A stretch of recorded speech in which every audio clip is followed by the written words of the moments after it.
Chapter 51: The Myth of Government Job Creation.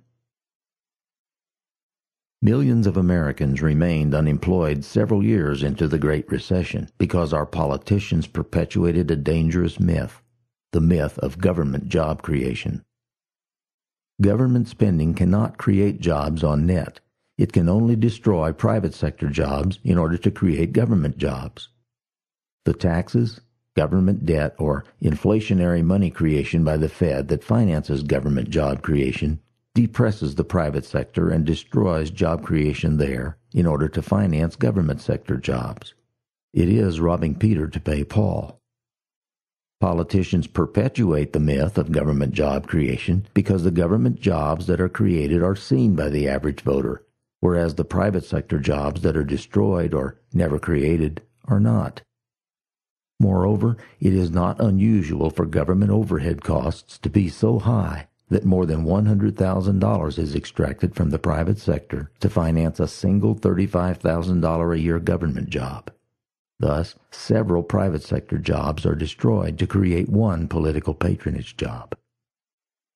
It is illegal for politicians to pay people in cash in return for their votes, but it is not illegal for politicians to arrange for voters to receive government paychecks in return for their support. Each government job is worth several votes in the eyes of a politician, as the employee's spouse, adult children, and relatives are sure to vote for the job dispensing Paul.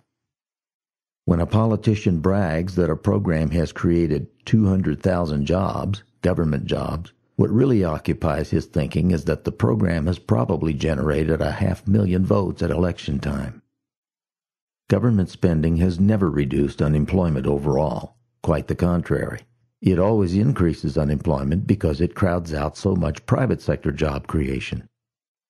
In 1929, President Herbert Hoover devoted 13% of the federal budget to emergency public works spending.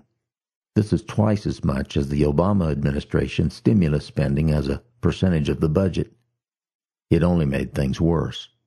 Despite all the New Deal spending during the 1930s, including the employment of some 10 million people in government jobs, official unemployment was 15.7% in 1940 on the eve of World War II.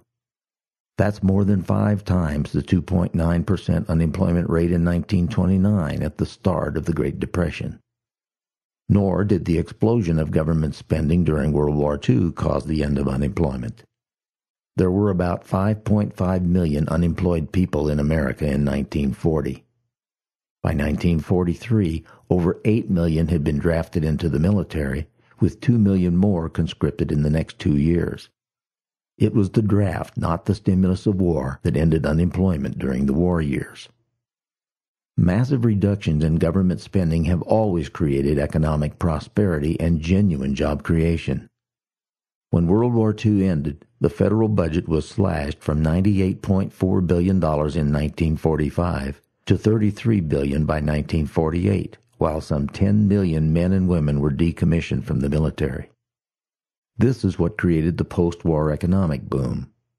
Because of such dramatic cuts in government spending, the private components of GDP, private consumption and investment spending, rose by 30% in 1946, the largest one-year increase in the private components of GDP in American history.